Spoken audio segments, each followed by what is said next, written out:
Olá, eu sou a Érica, mestrando do programa de pós-graduação em Literatura e Crítica Literária da PUC de São Paulo. E eu sou a Fernanda, também mestranda do programa de pós-graduação de Literatura e Crítica Literária da PUC São Paulo. Bom, no vídeo de hoje nós vamos falar um pouco sobre o Diário da Frida Kahlo. Então, o episódio a gente nomeou como Um Corpo entre a Palavra e a Imagem, uma leitura da obra Diário de Frida Kahlo, um autorretrato íntimo. Bom, esse projeto ele faz parte de uma série de videocasts que vão ser produzidos sobre diferentes mulheres latino-americanas e suas obras literárias e artísticas. Assim como outros grupos, a gente vai fazer, então, a análise dessas obras para o portal da Ciência Aberta, do nosso programa, que tenta, então, levar a literatura para o grande público, trabalhar de uma forma mais clara, mais objetiva, e também trazer um retorno para a sociedade das nossas pesquisas. Pode passar, Fê.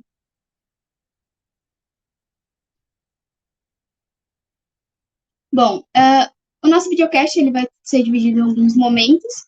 Então, no primeiro momento, a gente vai falar um pouco mais sobre o projeto, vai falar um pouquinho sobre a obra, e aí a análise da obra vai ser dividida em algumas etapas. Então, a gente vai falar primeiro sobre o corpo mulher, focando mais na biografia da Frida Kahlo, e falando, então, analisando o diário, os trechos em que ela fala sobre a própria vida, e fazendo uma análise também da vida dela. Vamos falar também sobre a questão da artista, então, o corpo artista, como que era a Frida enquanto pintora, e como que o diário retrata essa Frida pintora. O corpo poético, a gente vai fazer uma análise, então, como que é a questão da escrita do diário, como é a estrutura desse diário. O corpo território, como que é a relação da Frida com o México. E o corpo político, que a gente fala sobre a relação da Frida com o comunismo. Então, como eu falei para vocês, esse videocast faz parte da proposta do Ciência Aberta. A gente deixou aqui o link para vocês acessarem. Já tem inúmeros materiais que foram produzidos ao longo dos semestres, e aí vocês podem dar uma olhada. E aqui a gente tem um pouquinho do resumo das autoras que vão ser trabalhadas no nosso projeto especificamente. Então, a gente vai ter a Teresa Cárdenas, de Cuba, a Samantha Schweblin e a Camila Souza Vilada, da Argentina, a Carolina Maria de Jesus, do Brasil, e a Frida, do México. Então, a gente vai analisar não só as obras, mas as relações dessas mulheres com os territórios delas. Pode passar.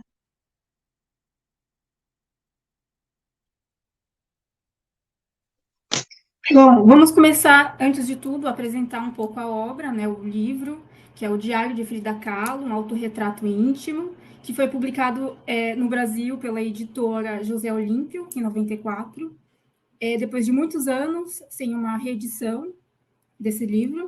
Infelizmente, o livro continua sem uma reedição, então é um pouco complicado você encontrar a obra, mas tem aí os sebos, né?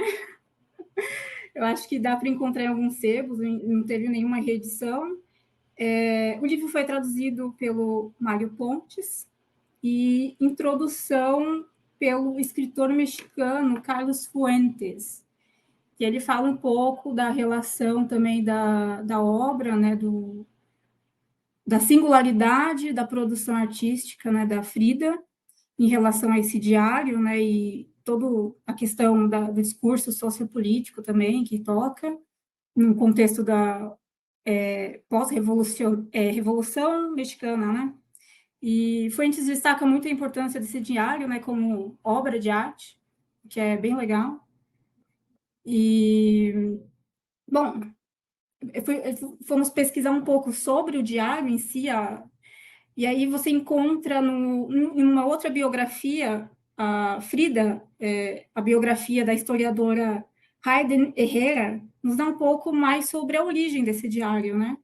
Que Frida teria recebido de um amigo, né, de uma amiga, de presente esse diário, uma amiga de Nova York, um caderno, né, de capa de cor vermelha com as iniciais JK, em letras douradas, né?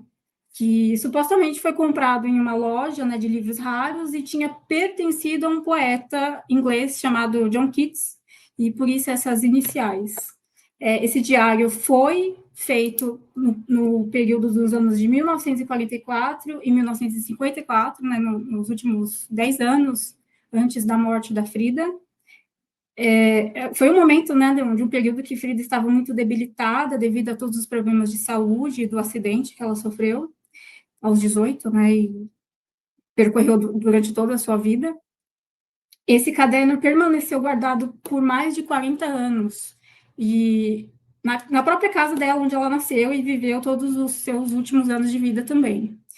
É também nesta mesma casa que abriga hoje o Museu da Frida Kahlo e onde se encontra a exposição desse diário original, que conta um pouco mais de 160 páginas. A nossa edição brasileira acho que conta com um pouquinho mais, mas a original é 160 páginas, com cartas reunidas, pensamentos, desenhos, confissões, ideias políticas, enfim, ao mesmo tempo um livro de memórias e um caderno de esboços, né, artísticos. O Diário de Frida também nos oferece um relato intimista, né, bastante dramático, através da construção dessas imagens poéticas que ela traz no diário, nas quais há um encontro entre as artes, né, tanto pintura, literatura, gravura, relato, o próprio relato dela. Inclusive, o que nos chama muita atenção foi a diversidade dessas narrativas, por isso que a gente está fazendo essa análise, e que acaba revelando muito, né, do íntimo da Frida e das relações dela também, né, principalmente da relação dela com o Diego, né, com muitas cartas apaixonadas, né, e desenhos muito dedicados exclusivamente a ele.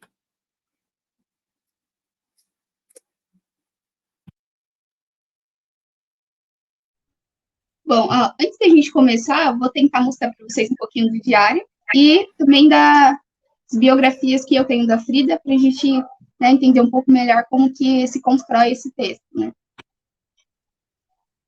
Olha, esse aqui é o diário da Frida. Então, com várias marcações, porque ele trabalha muitos aspectos da Frida, né, diferentes personalidades da Frida.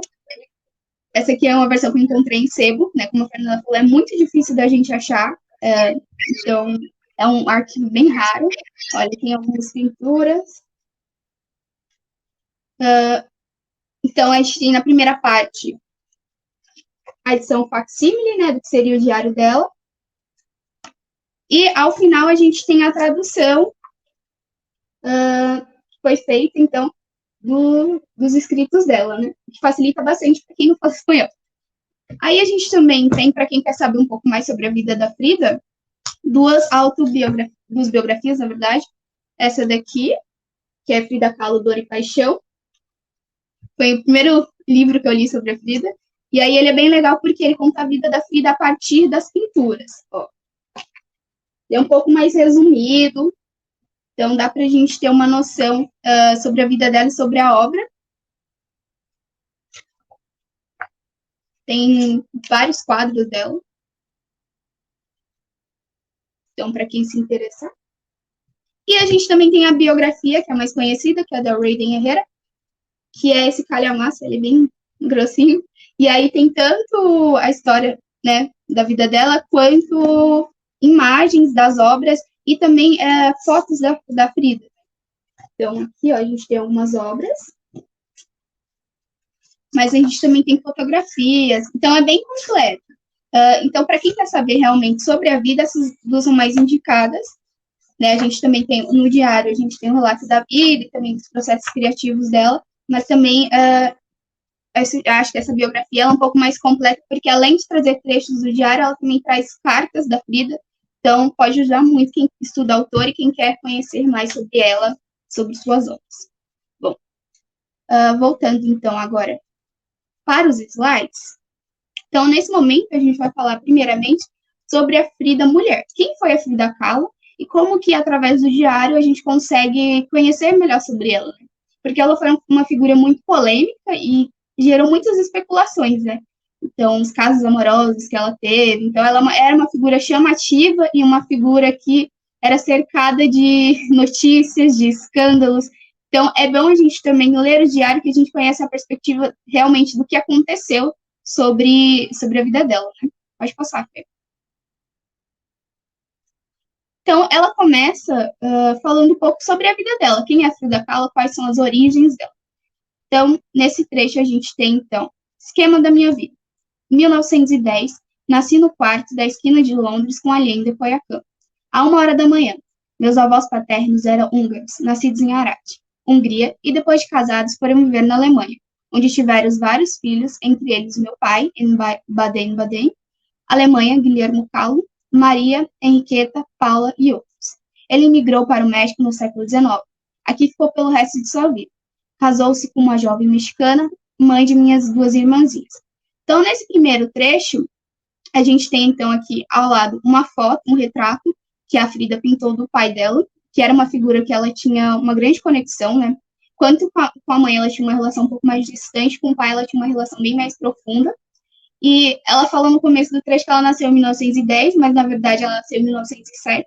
Ela adotou 1910, que é o ano da Revolução Mexicana, como a idade dela, como o ano que ela teria nascido. Então, como uma forma de homenagear também. E aqui na imagem de cima a gente tem uma foto da Frida com a família, e a gente já pode ver que ela tá então com terno, ela tem uma aparência mais andrógena, ela sempre foi um pouco diferentona da família, assim. Pode passar, Fê.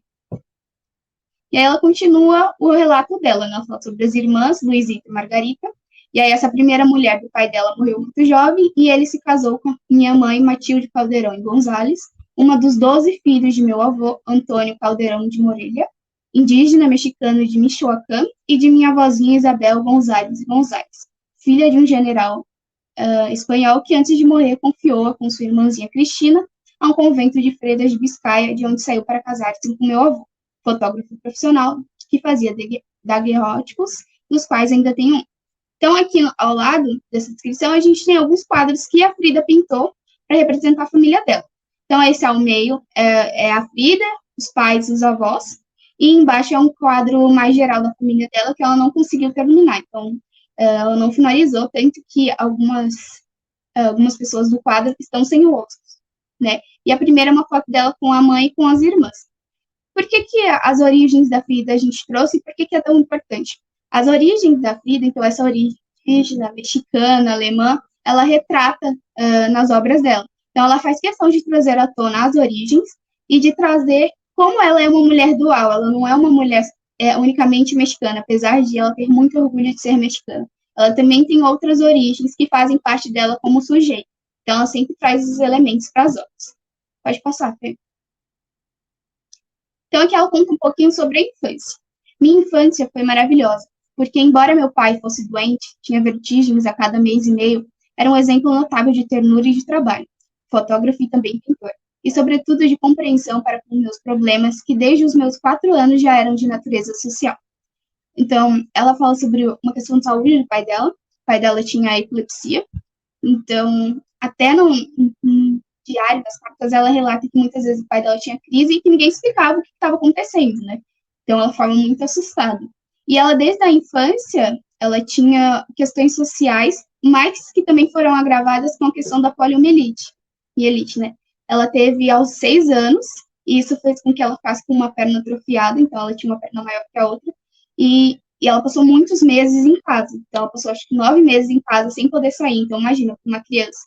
E ela era uma criança muito alegre, só que depois dessa doença, ela acabou se tornando uma criança muito fechada e, né, acabou tendo a infância meio que, de certa forma, interrompida, né? Ela sofria muito bullying na escola, aí ela começou a usar saias também, né? Ela usava 2, 3, 4 meses para disfarçar a finura da perna, depois ela usou as saias para tentar esconder e tentar sobreviver nesse meio que acabava sendo hostil. Pode passar, Pedro. E aí, além da gente ter no diário, então, relatos sobre a vida dela, a gente tem vários inúmeros relatos sobre o Diego. Foi o grande amor da vida dela, e até relatos meio obsessivos, né? Se a gente parar para pensar que o diário foi escrito em 10 anos, em todos os anos ela escreveu 2, 3, 4 textos sobre ele, né? Então, e é interessante, assim, que o Diego não era só o marido e o grande amor da vida dela, mas ele também era um mentor artístico, o amigo, um amante. Então, eles tiveram uma vida conjugal bem conturbada, mas eles se amavam muito, né? E aí os textos mais, assim, acho, poéticos do diário são sobre ele e são para ele. Nesse, especificamente, ela fala: ninguém jamais saberá o quanto amo o Diego. Não quero que nada possa feri-lo, que nada o perturbe ou lhe roube a energia de que necessita para viver. Viver como quiser, pintando, vendo, amando, comendo, dormindo, sentindo-se só, sentindo-se acompanhado, mas não gostaria nunca de vê-lo triste. Se eu tivesse saúde, gostaria de dar-lhe toda. Se eu tivesse juventude, ele poderia levá-la por inteiro. Eu não sou apenas sua mãe. E aí, nesse trecho, a gente vê como ela tinha uma relação tão profunda com ele, e a menção da questão da mãe é sempre latente, né? A Frida sempre quis ter um filho com o Diego, mas ela tinha uma saúde debilitada, então ela não conseguiu gerar uma criança nesse relacionamento. E aí ela acaba assumindo uma posição maternal em relação ao próprio Diego, né? Porque o Diego também era uma figura polêmica, uma figura que gostava de viver bem, de ter várias mulheres, de causar escândalos. Então ela acabava também conduzindo ele para uma vida mais certa, entre aspas. Nesse quadro que está aqui abaixo da foto dos dois se beijando, a gente tem então a Frida segurando o Diego como se o Diego fosse um bebê, né? E, num fundo que seria o universo. Então, o Diego era o universo da Frida, era o grande amor da vida dela e a pessoa que ela tinha uma maior ligação, assim. Pode passar. E aí ela continua. Sou o embrião, o germe, a primeira célula de que potencialmente ele foi engendrado. Sou ele desde as mais primitivas e as mais antigas células que com o tempo se tornaram ele. O que dizem os cientistas sobre isso? Então, é como se ela tivesse uma ligação ancestral com ele. Como se elas... E realmente, assim, se a gente parar para pensar que eles se casaram em pouquíssimo tempo. A Frida era muito mais nova que o Diego. Quando eles se conheceram, o Diego já tinha 41 anos, a Frida tinha 20. E eles se casaram em um ano. E, assim, foi um casamento que ninguém apoiou. Apenas o pai dela foi no casamento. Então, eles tinham uma relação que parecia ser de outras vidas, realmente, né? Pode passar, Fê. E aí a gente também tem outro texto, e esse daqui até mostra a questão da dependência emocional, da questão da exaltação dessa figura na vida dela, né? E ela repete muitas vezes a palavra Diego, né? Diego começo, Diego construtor, Diego meu menino, Diego meu namorado, Diego pintor, Diego meu amante, Diego meu esposo, Diego minha mãe, Diego meu pai, Diego meu filho, Diego eu, Diego universo, diversidade na unidade. Então, né, atualmente a gente fala que ela não tinha um relacionamento nada saudável com ele, né? Porque realmente essa figura que ela acaba elencando ele como todos os elementos e todas as pessoas importantes para ela, né? Então ele não é só o marido, ele é tudo que ela tem na vida.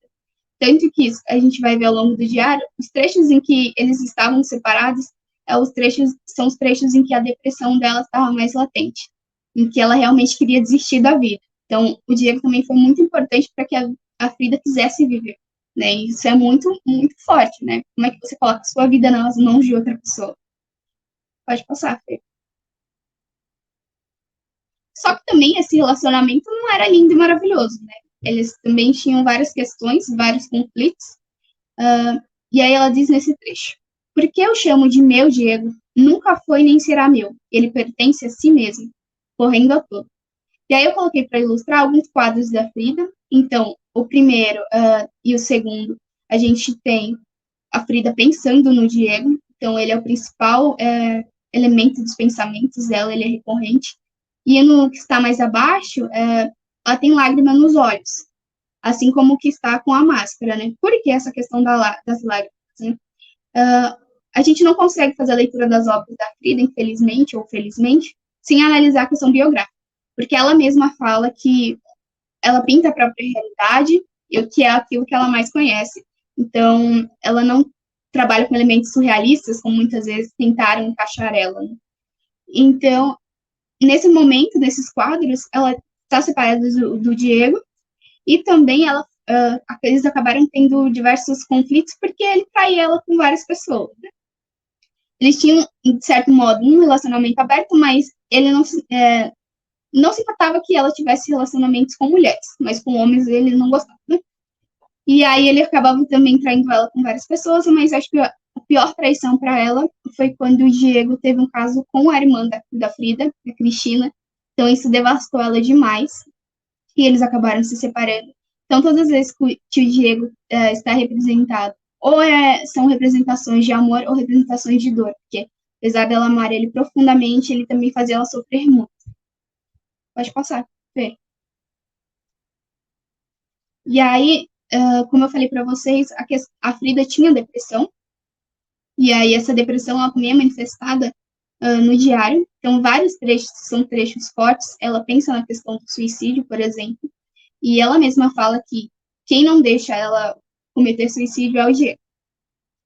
Então, ela começa assim: se ao menos eu tivesse comigo a sua carícia, assim como o ar que toca a terra, a realidade de sua pessoa me faria mais alegre e me afastaria.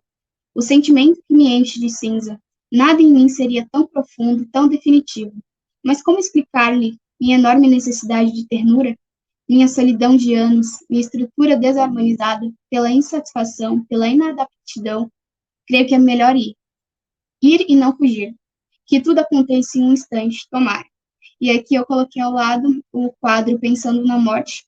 Então a gente vê uma pessoa que, de certa forma, pede socorro, pede ajuda, e que sente falta muito do Diego, né? E quando o Diego não estava perto, a depressão dela atingia o maior grau e ela realmente pensava na questão do suicídio. Pode passar, Fê. E além da gente ter, então, né, como que essa mulher, além da gente ter no diário, a origem da Frida, os relatos do amor ao Diego, a questão do suicídio que ela atende, que é forte, são relatos que tocam muito a gente também tem o relato do que aconteceu na vida dela para que ela tivesse, então, a saúde debilitada. E aí ela narra, de 1910 a 1953. No curso da minha vida, me submeti a 22 cirurgias.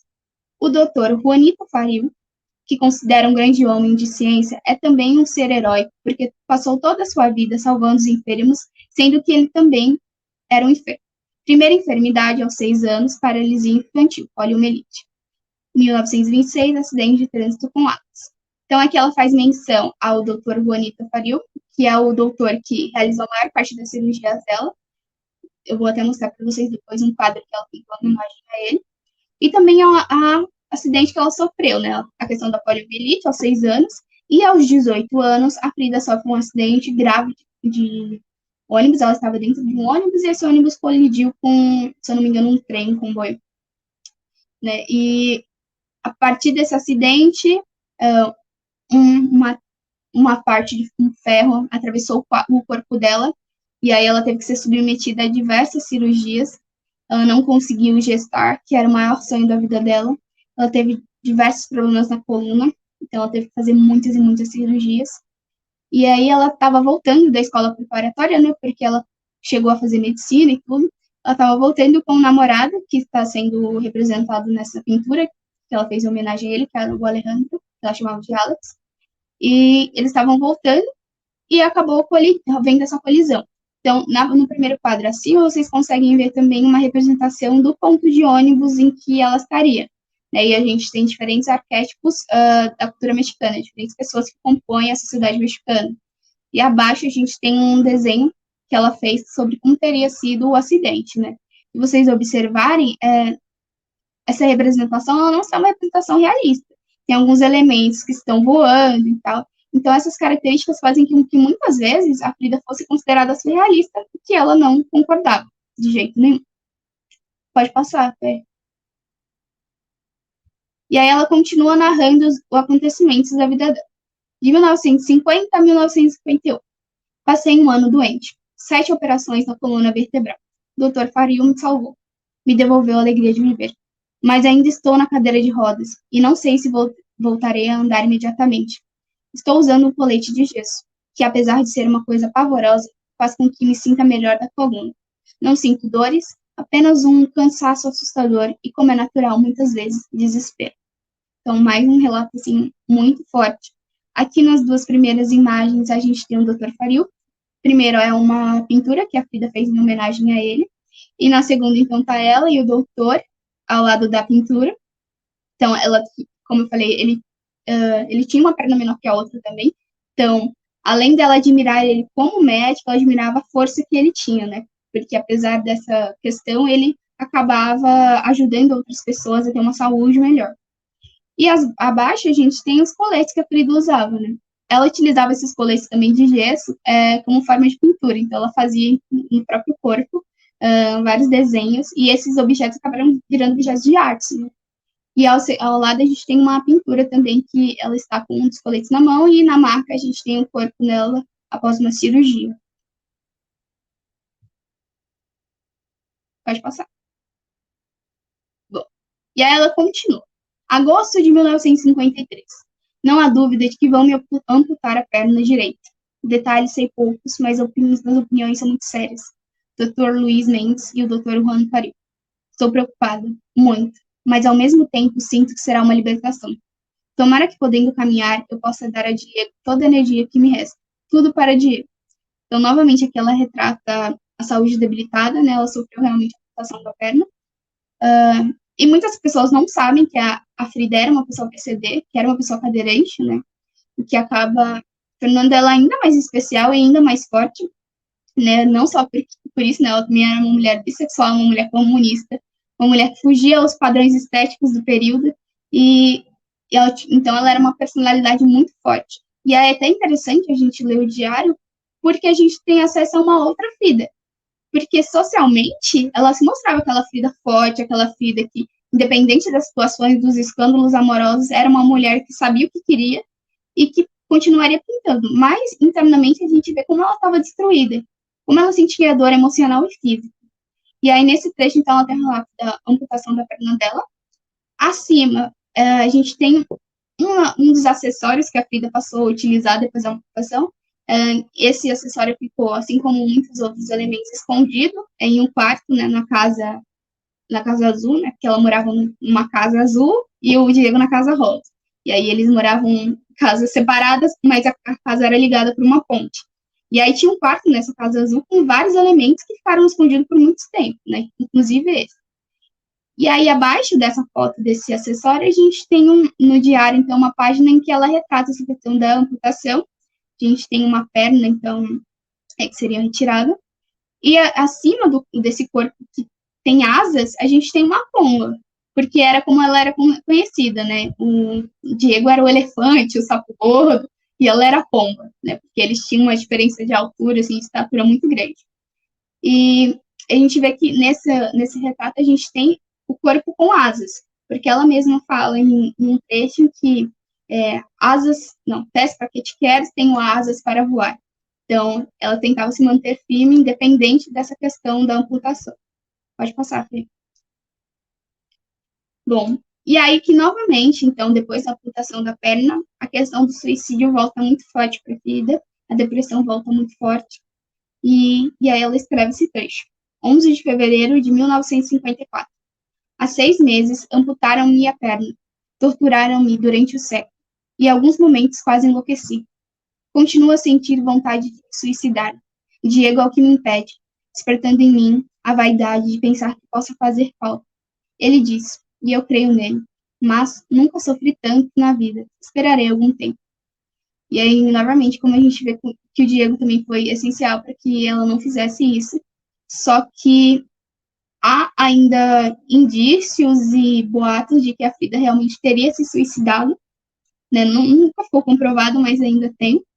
Nesse trecho, então, eu coloquei ao lado um retrato que ela fez da Dorothy Rail, que foi uma atriz que se suicidou no período. E aí, a amiga dessa atriz tinha pedido para a Frida, faça um quadro da minha amiga e tal, que eu vou dar de presente. E aí, essa atriz acabou suicidando e a Frida fez o retrato do suicídio da mulher. E aí, ela foi entregar para a amiga e a amiga ficou indignada, ficou horrorizada com o que a Frida tinha feito, né? E aí, como a gente vê que ela, de certa forma, ela normaliza essa questão do suicídio, né? Como se fosse algo banal, e realmente não é. Pode passar, Fê. E aí, então, a gente viu na primeira parte, questão do corpo mulher, né? Os traços biográficos da Frida, questão da relação com o Diego, questão da relação com a própria saúde, com as dores, com o sofrimento. E aí a gente também pode fazer uma análise diária a partir da artista Frida Kahlo. Então, não só nele a gente tem acesso a quem foi a mulher Frida Kahlo, mas também a artista. Pode passar, Fê. E aí, então, só para a gente contextualizar quem era a artista Frida Kahlo, acho que a maioria das pessoas conhece, mas ela ficou conhecida principalmente pelos autorretratos, né? E o que é interessante, por que a Frida ficou tão famosa? Porque pela primeira vez na história, eu acho, assim, a gente não tem tantos outros casos de mulheres que fizeram isso, uma mulher se retratou. Uma mulher tornou a própria imagem um elemento de arte. Não é um homem que pinta o rosto dela, que pinta como a vê, mas é ela que ela própria se torna um objeto de arte. Isso que é muito interessante. E além disso, a Frida ela foi pioneira ao mostrar que a vida das mulheres não era uma vida perfeita. Tem quadros em que ela retrata os abortos que ela sofreu, porque ela queria muito ter filhos com o Diego, e ela tentou isso, mas ela acabou sofrendo abortos, nunca conseguiu levar nenhuma gestação para frente. Então ela retrata essa dor física, essa dor emocional que esses abortos causaram nela. Ela retrata os sofrimentos amorosos, ela retrata a própria aparência. Então não são imagens idealizadas de uma mulher, são imagens de uma mulher como ela se vê, como ela realmente se sentia em todas as suas dores e em todas as suas belezas possíveis. Tanto que ela tinha cerca de 55 autorretratos. Pode passar, Fê. E aí, então, no diário, especificamente, a gente tem a questão dos processos criativos. Então, é um registro desses processos. Como que a Frida se inspirava? Como que ela decidia as exposições que ela faria? E a gente tem algumas imagens aqui, então, desses processos que ela passava, né? Então, na questão, por exemplo, da cama, que vocês estão vendo que a imagem está isolada, né? Muitas vezes, devido às cirurgias, ela não conseguia levantar, ela tinha que ficar de repouso. Então, para pintar os autorretratos, por exemplo, colocava um espelho sobre a cama dela e ela, deitada, olhava a própria imagem e pintava. Então, ela passava meses fazendo isso. Então, ela pintava os coletes de gesso e ela pintava na cadeira de rodas. Então, depende das dores físicas, das condições físicas, ela ainda não deixava a pintura de lado, que era uma forma dela resistir e dela se manter viva. Pode passar, Fê. Então, aqui a gente tem um relato do que seria a primeira exposição da Frida no México, que foi uma exposição em 1950. A vida silenciosa, doadora de mundos, viados feridos, roupas de terruanas, raios, penas, sóis, ritmos ocultos, a menina Mariana, frutos muito vivos, a morte se afasta, linhas, formas, ninhos. As mãos construindo, os olhos abertos, sentidos de gelo, lágrimas inteiras, todas muito claras, cômicas verdades, vivendo sem ruído, árvore da esperança mantente firme. E aqui, então, ela foi como se fosse um caderninho de anotações, de ideias, realmente. Ela pegava o diário e anotava tudo que ela queria que estivesse na exposição. E é interessante dessa exposição da Frida, que ela realmente aconteceu, mas a Frida foi levada numa cama para a exposição. Ela estava muito debilitada de saúde. Então, a gente pode ver aqui na imagem as pessoas ao redor dela, né, prestigiando ela. E mesmo assim, ela não desistiu de fazer a exposição, que era o lugar que ela mais amava, que era o México, né, que era ela acabou indo para os Estados Unidos, fazendo exposição lá, mas ela fazia questão de fazer uma exposição no México. E se a gente parar para pensar que ela faleceu em 54, então foi um ano antes da morte dela. Pode passar. E aí a gente tem aqui alguns quadros que poderiam compor essa exposição da Frida. Então a gente tem o quadro do Viado Ferido, que fala sobre a questão da dor física e a dor emocional. No segundo quadro a gente tem a Frida com o coração esvaindo sangue, dividida entre a Frida menina e a Frida terruana, que era a Frida que o Diego amava, né? Ele adorava que ela se vestisse com roupas tradicionais do México. Então é uma Frida, se vocês verem ampliarem quadro, ela está chorando. Então foi feita após a traição do Diego com a irmã dela, Cristina. No terceiro quadro, a gente já tem a apresentação de uma menina que entre dois mundos, o Sol e a Lua, que são elementos recorrentes na obra da Frida. A gente tem a menina Mariana, que era filha de um amigo da Frida. A gente tem um sonho, que, então, é a Frida dormindo, e acima dela a gente tem um esqueleto que seria Judas. Então, a gente pode até fazer uma leitura, né? Tá dormindo com Judas, com o inimigo e tal, né, que seria, de certa forma, o Diego. Ao lado, a gente tem as frutas, né, porque além de se auto-representar nos quadros, ela também representava os elementos da cultura mexicana e os elementos que representavam a vida. Então, as frutas, a pomba, então todo o sol e a lua, então, ela utilizava cores mais fortes para remeter a essa cultura mexicana mais tradicional. E a gente tem um quadro do Diego, né, ela gostava muito dos olhos dele, então, que seria esse olhar. Então, esses quadros poderiam compor essa exposição que ela descreve. E aí, eu acho que o mais interessante, para mim especificamente, que pesquisou a obra da Frida na dissertação, que eu achei um achado, né, que eu considerei um achado, foi, então, a Frida descrever qual foi a origem do quadro mais famoso dela, que são as duas Fridas, né, que ficou realmente conhecido mundialmente, e ela conta, faz uma narrativa de como ela teria tido o start, a inspiração para esse quadro. E aí ela começa. Origem das duas Fridas. Lembranças. Eu devia ter 6 anos quando vivi intensamente a amizade imaginária com uma garota mais ou menos da mesma idade. Na janela do que era então o meu quarto, dando para a rua de Alhendas, sobre um dos vidros mais baixos da janela, eu soprava meu bafo e com o dedo desenhava uma porta. Por essa porta, eu saía na imaginação, com grande alegria e muita pressa. Cruzava o amplo terreno que dali eu via até chegar. Então, nesse primeiro trecho, ela fala então que ela tinha 6 anos quando ela criou uma amiga imaginária. E o que aconteceu aos 6 anos? Foi quando ela teve a poliomielite, então, que ela ficou esses 9 meses afastada do convívio social, ela acabou criando uma amiga imaginária. Então, essa amiga imaginária acompanhava ela e fazia com que ela não se sentisse tão sozinha. Pode passar, Fê. A uma leiteira que a chamava Pinzon. Eu entrava pelo ódio Pinzon e descia impetuosamente as entranhas da terra, onde minha amiga imaginária estava sempre à minha espera. Não me lembro da sua imagem nem da sua cor. Sei, porém, que era alegre, que riu muito, silenciosamente, era ágil, e dançava como se não tivesse peso nenhum. Observava os meus movimentos, e enquanto ela dançava, eu lhe contava os meus problemas secretos. Quais? Não me lembro. E aí aqui a gente tem, então, o retrato das duas Fridas, que é esse quadro super famoso. Então, a gente tem uma Frida que está com roupas clássicas europeias, enquanto a outra Frida está com roupas peruanas, né? E uma Frida, o sangue se esvai, né? Então, a artéria está cortada e ela está se esvaindo de sangue, e a outra está tentando se manter viva, né? Uma leitura que fazem desse quadro é que a peruana representaria a Frida que o Diego amava, que ele realmente gostava que ela se vestisse de roupas tradicionais e tudo. Já essa mais europeia era a Frida que ele não gostava, né? Eles acabaram se mudando para os Estados Unidos e para outros lugares, e ele sentia falta dessa versão da Frida mais mexicana e tal. E aí dizem que essa é a perspectiva, né? Essa Frida mais europeia, com roupas mais clássicas, teoricamente, seria a Frida que ele não gostava. Pode passar, Frida.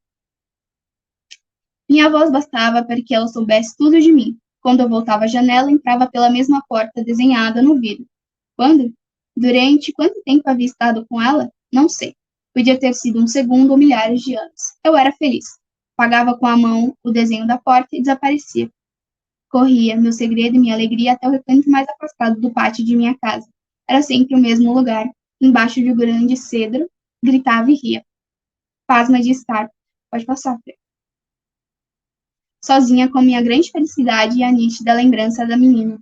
Passaram-se 34 anos desde que vivi aquela amizade mágica, e cada vez que a recordo, mais ela se aviva e mais cresce dentro do meu mundo.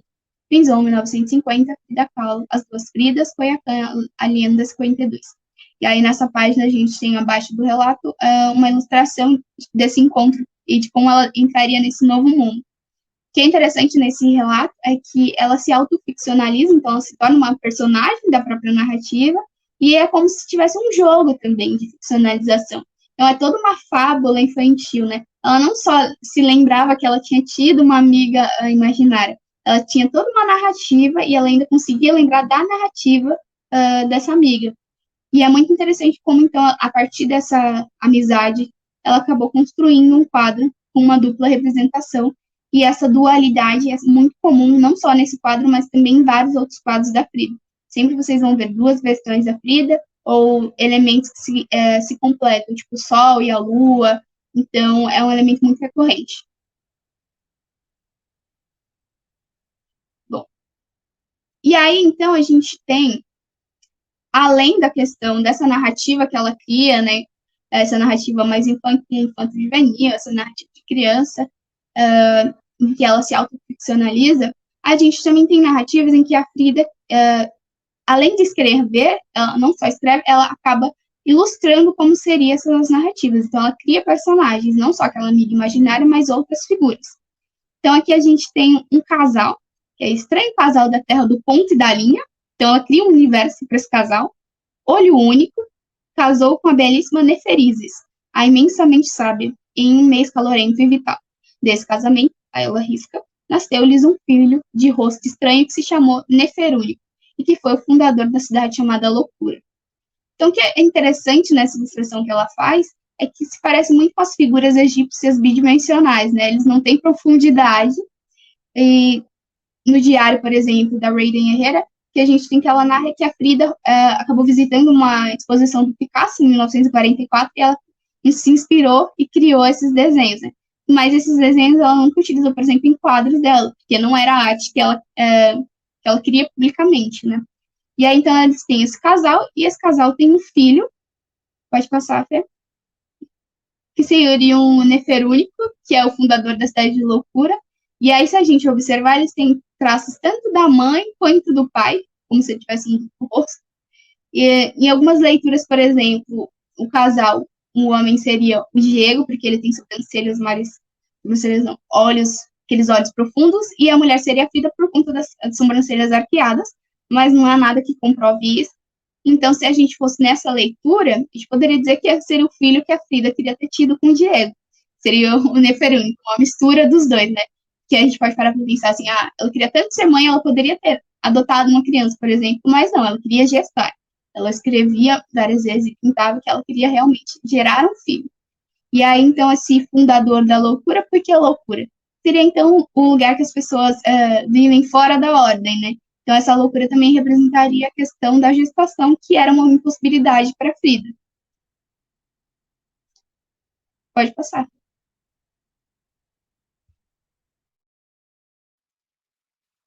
Bom, agora vamos falar um pouco sobre o corpo poético, né? Que a gente estava pensando muito em como trazer um pouco como a materialidade, né, do livro atua na construção desse sentido da obra, que é o diário, né? Então, a primeira coisa que nos chamou muita atenção foi a capa, né? A capa é uma representação da Frida, né? A gente vê pela sobrancelha, só que ela se representa também como um anjo, né?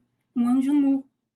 E aí esse anjo também tem outras partes desse mesmo diário, ela também se retrata vários anjos, né? E eu acho que isso é muito curioso, porque numa fala dela de que, para que pernas, né, se eu posso voar, eu acho que é muito emblemática, né? Dela se ver dessa forma de resistência, de resiliência, de viver, né? O que é muito legal, muito interessante. E o livro, né, o próprio livro, né, o livro, ele não é tão grosso, né, mas ele é bem pesado de segurar, né, a Erika pode mostrar um pouquinho aí, se você... O livro é curiosamente muito pesado, quando você pega na mão você fica, nossa, é como quase uma metáfora para adentrar esse interior sofrido da Frida, né, que não é fácil você ler, você sofre com ela, né, por ser um diário, o diário ele é muito íntimo, não é uma coisa que você escreve pensando que alguém vai ler, né? O diário só passou a ser dessa forma depois do final do século XIX, né? Não me lembro muito bem a data, que passou a ser uma questão literária. Você considera o diário como literatura. Mas a Frida provavelmente não pensou nessa forma, né? Então a gente vê muito do íntimo dela e a gente sofre com ela também. Talvez pensaram nisso e fizeram um livro ser tão pesado. Eu não sei, é uma leitura nossa, né? Não sei. A gente pode pensar dessa forma.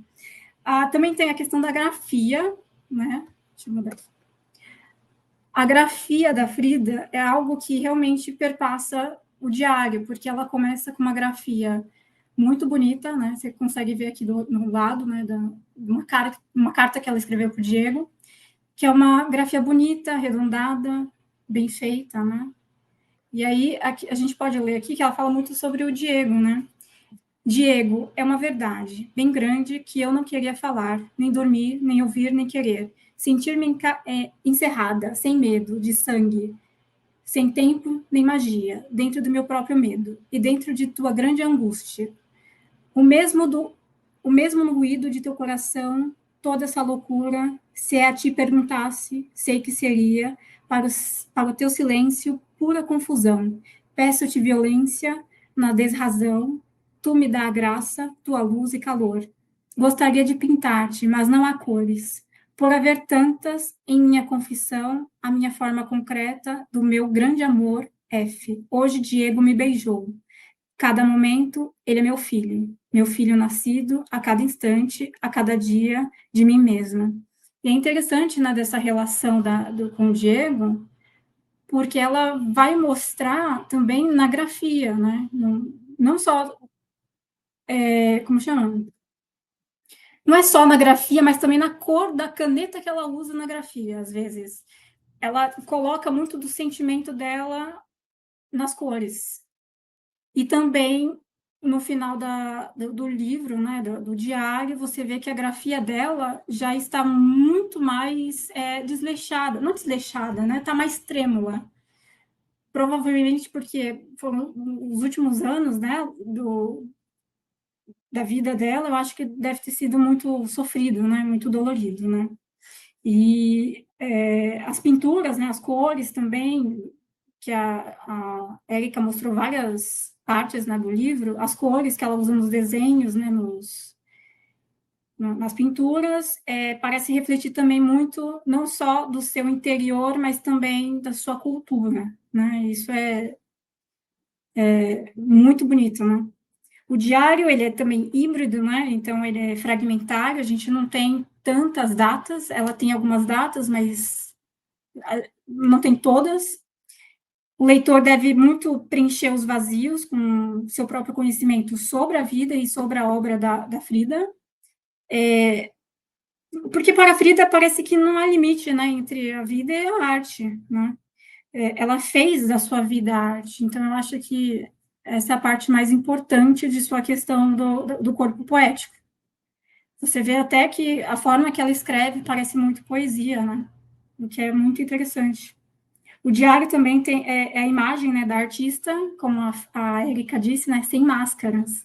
Ela aparecia sempre nos eventos tão forte, tão incrível, né? Mas no interior é essa vulnerabilidade, esse sofrimento, mas também amor, né? Porque se ela não tivesse tanta paixão pelo que ela faz, talvez ela não teria aguentado tanto tempo, né? Se pensar. Aí aqui, ó, no final do livro, você vê a grafia mais trêmula, né? E a questão do vermelho também, tá vendo? O vermelho ela usa muito, vermelho sangue, muito para angústia, muito para o suicídio, né, que a Erika disse. O azul, muito pro romance dela com o Diego. Tem várias cores que ela usa muito. Ela troca de cores como que para colocar o que ela sente nas páginas. Agora, um pouco sobre o corpo-território, que é a questão da Frida se relacionar muito com o México, né, com suas origens. E aí você pode ver aqui uns quadros bem legais. Eu não sei o título, se a Erika souber. Você sabe o título das imagens? Não, provavelmente o primeiro é alguma coisa com frutas que ela sempre fazia, natureza viva. O Entendi. segundo o segundo é o autorretrato entre a fronteira do México e dos Estados Unidos, que eu estudo na dissertação também. Aí, se a Uhum, gente observar, tem a bandeirinha do México, né? uhum. E o legal é que ela constrói, né, a sua identidade com referências à cultura mexicana, né, que também aparece na escrita, né, com os tons de vermelho sangue e atum, por exemplo, né, que a gente vai conseguir ver aqui, as cores, vamos ler. Experimentei os lápis apontados para o ponto infinito, que olha sempre para frente. O verde, tépida e boa luz, magenta, asteca, velha, tilapale, sangue de atum, o mais vivo, o mais antigo, cor de pimentão, de folha que se torna terra louca e enfermidade, medo, parte, dor, sol e da alegria, eletricidade e pureza, amor. Nada é negro, realmente nada. Folhas, tristeza, ciência, Alemanha. Toda desta cor, mais loucura e mistério. Todos os fantasmas vestem roupas desta cor, ou pelo menos a roupa sobre a roupa, por anúncios ruins e de negócios bons, distância, e a ternura também pode ser deste azul. Sangue? Quem sabe, pode ser. É muito interessante, né, que ela traz também das cores, que são tradicionais do México, né, mexicanas, que vem de uma ancestralidade, vai estar na página. E o amarelo, é interessante também dizer, que ela associa muito à loucura o amarelo. Aqui tem duas das imagens do diário. Na parte esquerda, temos com relação o território, né, o México, sua ancestralidade, mostra muito, né, como ela se sente em relação ao país dela, que é evidente também, não só nas roupas, por exemplo, como ela se veste, né, mas nos esboços artísticos que está no diário, que ela usa muitas cores vibrantes, né, o marrom escuro, do molho picante, né, usado no México, o solferino, magenta, azteca, né, ela diz várias cores que representam muito a cultura mexicana, né? Nas representações também da civilização indígena, né? Que acho que é muito rico para ela, né? Do outro lado, temos a imagem do comunismo, né? A, a Frida era uma ativista política, né? Então, seus ideais revolucionários se refletem muito no diário. Ela era afiliada, né, ao Partido Comunista Mexicano, acho que durante 10 anos antes de sua morte, não lembro exatamente. Frida foi revolucionária e foi irredutível também em não se submeter a algumas imposições artísticas que vinham de fora da Europa. Ela atravessa muito essas questões culturais, né, muito importantes de resistência ao que é europeu. Ela foca muito nas suas origens mexicanas, especialmente. Frida é conhecida muito por sua subjetividade, por retratar muito suas dores e angústias, né? Então, segundo o crítico de arte Frederico Moraes, esses aspectos permitiram que a arte fosse mercadologicamente mais bem recebida nos Estados Unidos do que no México. Que no México ele assumia muito a arte, assumia muito um aspecto muito mais social e político. Já os americanos, né, viram na Frida uma representação da cultura mexicana e eles se interessaram por esse lado artístico dela. Além disso, o marido da Frida, Diego, né, também era artista e ele havia feito muito sucesso nos Estados Unidos, o que ajudou muito a aumentar essa visibilidade da Frida nos Estados Unidos. Outra explicação que não se sabe se a gente pode dizer ou não, né, é que Frida foi uma artista talvez muito à frente de seu tempo e talvez as suas pinturas fossem pessoais demais, emocionais demais, e o público mexicano talvez não estivesse tão pronto para entender ou apreciar a arte dela enquanto ela estava viva, né? E aí, deixa eu passar aqui, que aí tem a sua relação com Trotsky, né? Trotsky? Relação política e amorosa, né? Relação política amorosa, porque dizem, né, por aí que ela teve um caso com Trotsky, quando ele foi para o México depois de ter sido perseguido, né? Uma coisa assim. Ele ficou na casa dela e aí tiveram um caso. E a É, mulher dele estava junto e o Diego estava junto. Olha que legal. o Diego estava junto, ele era amigo do Trotsky, não é? Eles tinham uma relação política também, né?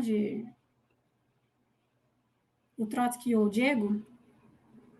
Sim, sim.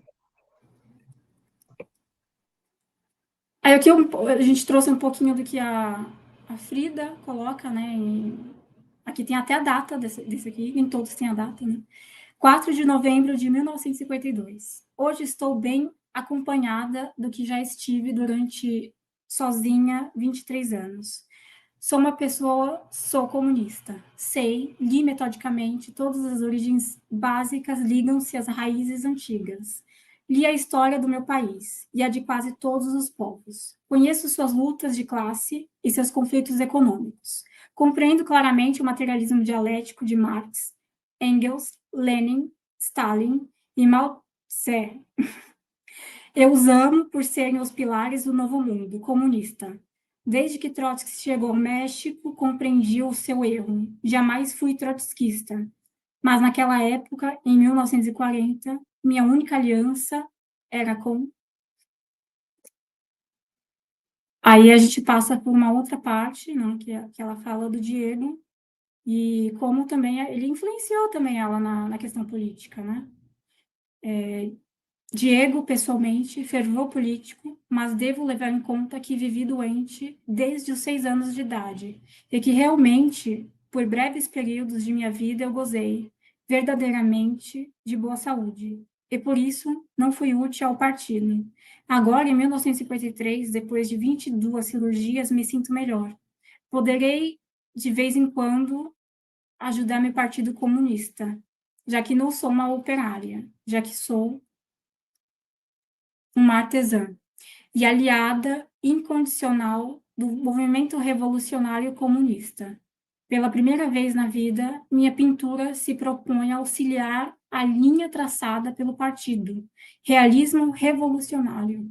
Tudo antes era apenas minhas primeiras experiências. Sou apenas uma célula do complexo mecanismo revolucionário dos povos pela paz das novas nações soviéticas. É muito interessante que ela realmente se coloca como comunista, mesmo que algumas pessoas dizem, ela não foi tão engajada assim, mas no interior dela, ela, pelo menos no diário, a gente vê que ela era assim, ela era comunista, ela estava sempre pelo povo mexicano, né, o que é bem legal. E aqui a gente finaliza. Quer falar mais Então, alguma coisa, Érica? o que eu acho interessante também do que você falou em relação a ela ser menos conhecida no México que o Diego, é porque o Diego era muito grande, muito famoso. Quando ela conheceu ele, né, então ela era super nova, ele já era super reconhecido nacionalmente e internacionalmente, né, os murais dele também eram enormes, então eram obras públicas realmente, ficavam na praça pública. Já as dela não, a maior são as duas Fridas, né, os outros quadros são pequenininhos, e aí ela não era tão conhecida assim, né? Também porque ela chocava o grande público, então talvez o México fosse mais conservador. Talvez, sei, né? Talvez, né? Mas é muito, Mas, muito interessante, porque eu falavam que ela era comunista e tal, que ela é muito. Falava-se muito que ela era comunista, mas não era tão engajada. Pelo menos era assim a minha visão quando uhum, falava sobre ela, era o que eu tinha sobre ela. E aí, quando você vê o diário, é o contrário. Ela parece muito engajada. Ela ficou anos no Partido Comunista. E ela diz que a sim, arte dela é uma arte comunista, que é muito revelador sobre a própria Frida, né? e ela retrata o comunismo nas obras dela, ela tem o Caderno Vermelho em algumas obras. E apesar disso, né, por exemplo, desde a infância, ela tem uma narrativa que ela faz no diário que ela fala que o exército zapatista entrou na casa dela. Então, ela já tinha uma relação. Durante a escola preparatória, também ela já participava de alguns grupos políticos, estudantis, então ela já tinha uma relação, mas todo mundo fala que é o Diego que colocou ela nesse caminho, né? Ai, reduzindo ela é um homem, olha só. Então, né? Para variar. E muitas vezes ela faz isso com ela mesma, né? Tipo, no diário, falando tanto do Diego. Como É, tudo. Ele é o tudo dela, né? Mas eu acho que ela é assim, muito inteligente. pessoalmente, ele era tudo para ela, né?